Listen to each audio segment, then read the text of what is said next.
Alison gold സൂക്കിൽ ഓഫറുകളുടെ പെരുമഴക്കാലം. AKGSMA ഒരുക്കുന്ന സ്വർണോത്സവം. ആലീസൺ ഗോൾഡ് സൂക്കിൽ നിന്നും പർച്ചേസ് ചെയ്യൂ, നേടൂ 2.25 കിലോ സ്വർണ്ണ സമ്മാനം.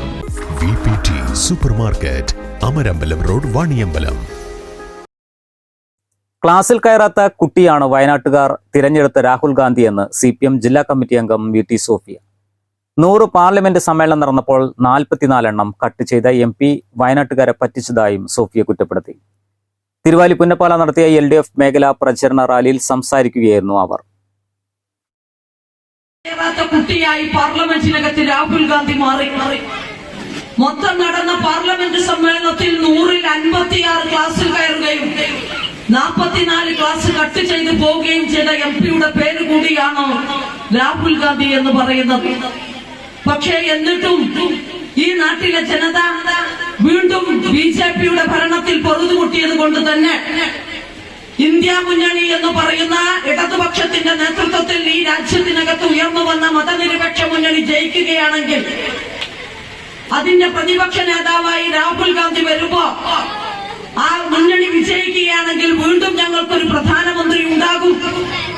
എല്ലാ തെറ്റുകളും കുറ്റങ്ങളും ക്ഷമിച്ചുകൊണ്ട് വീണ്ടും വയനാട് അദ്ദേഹത്തിനു വേണ്ടി ഒന്നിക്കുകയും തെരഞ്ഞെടുപ്പിൽ വിജയിപ്പിക്കുകയും ചെയ്തു.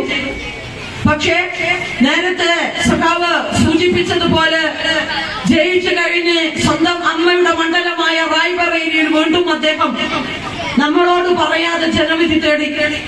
സ്വാഭാവികമായും റായ്ബറേലിയിൽ നിന്നും ജയിച്ചപ്പോ 2 കൈയിലും അദ്ദേഹം ഒന്നിൽ വയനാടിനെയും റായ്ബറേലിയും ഇങ്ങനെ ഉയർത്തിപ്പിടിച്ചുകൊണ്ട് സ്വന്തം മനസാക്ഷിയോടും അദ്ദേഹം നേതൃത്വം കൊടുക്കുന്ന കോൺഗ്രസ് പാർട്ടിയുടെ നേതാക്കളോടും ആരെയാണ് ഞാൻ ഉപേക്ഷിക്കേണ്ടത്, ആരെയാണ് ഞാൻ പറ്റിക്കേണ്ടത് എന്ന ചോദ്യത്തിന് ഉത്തരമായി അദ്ദേഹത്തിന്റെ മനസാക്ഷിയും അദ്ദേഹത്തെ നിയന്ത്രിക്കുന്ന കോൺഗ്രസ് പാർട്ടിയും പറഞ്ഞു, ഉപേക്ഷിക്കേണ്ടതും ഒഴിവാക്കപ്പെടേണ്ടതും തള്ളപ്പെടേണ്ടതും വയനാട്ടിനെയാണ്.